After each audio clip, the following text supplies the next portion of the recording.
గుర్రంగూడ అల్మాస్గూడ ప్రధాన రహదారి రోడ్డు అధ్వానంగా మారాయని, వాటిని సరైన దిశగా పూర్తి చేయాలని రోడ్డు, భవనాలు, సినిమాటోగ్రఫీ శాఖ మంత్రి కోమటిరెడ్డి వెంకటరెడ్డి తన నివాసంలో రంగారెడ్డి జిల్లా ఉపాధ్యక్షుడు Gurramguda contestant corporator VTV MD పందుల వెంకట్గౌడ్, గుర్రంగూడ కాలనీ వాసులు కలిసి వినతి పత్రం అందజేశారు.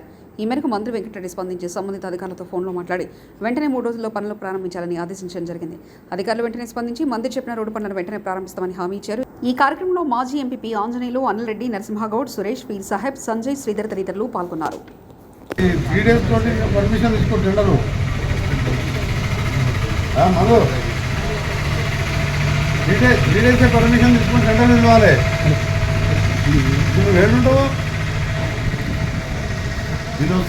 పోయి సైడ్ ఇన్స్పెక్షన్ చేసి నాకు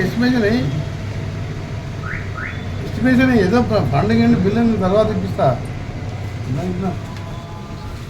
మా బిఏ మాట్లాడతా, మన యుగేంద్ర రెడ్డి మాట్లాడతాడు, వెంకటగౌడ్ నీకు నెంబర్ ఇస్తాను, ఫోన్ చేస్తాను. పోయి అప్పుడు ఇన్స్పెక్షన్ 11 గంటలకు పోయి ఆఫీస్ పోయి అర్థం మెజర్మెంట్ మీ ఏం దీన్ని తీసుకొని తీసుకొని ఎంతైతే చూసి మొత్తం చెరువులు, స్కూళ్ళు, ఇప్పుడు స్కూల్ పిల్లలు అలా వాడికి వస్తుంటున్నాను.